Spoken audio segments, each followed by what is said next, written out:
నిరీక్షణ prayer house మరియు centre సంఘముల తరపున ప్రభు పేరిట మీ అందరికీ నా ప్రేమపూర్వకమైన వందనములు. ఈ దినపు దేవుని వాగ్దానం లూకా సువార్త 3వ అధ్యాయం 5వ వచనం.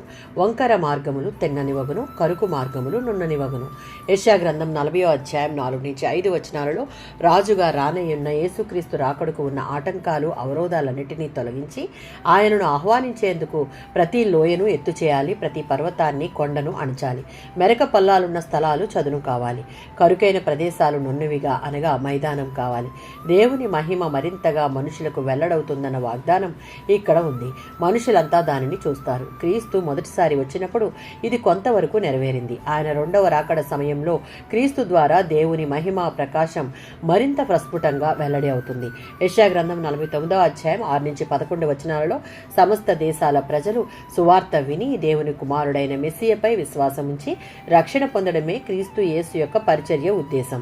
6వ వచనం ప్రకారం లోకమంతటా సువార్త సరిపడనంతగా ప్రకటించబడే వరకు పూర్తిగా నెరవేర్పు కాదు. అది జరిగినప్పుడు అంతం వస్తుంది. ప్రభువు తిరిగి వచ్చే వరకు సమస్త దేశాలకు సువార్తను నమ్మకంగా ప్రకటించడం క్రొత్త నిబంధన విశ్వాసుల యొక్క బాధ్యత. మానవులను రక్షించుటకు క్రీస్తు యేసు ఈ లోకానికి వచ్చి తన సువార్తను ప్రకటించే సమయంలో అనేకుల చేత నిరాకరింపబడతాడు, ద్వేషానికి గురి అవుతాడు.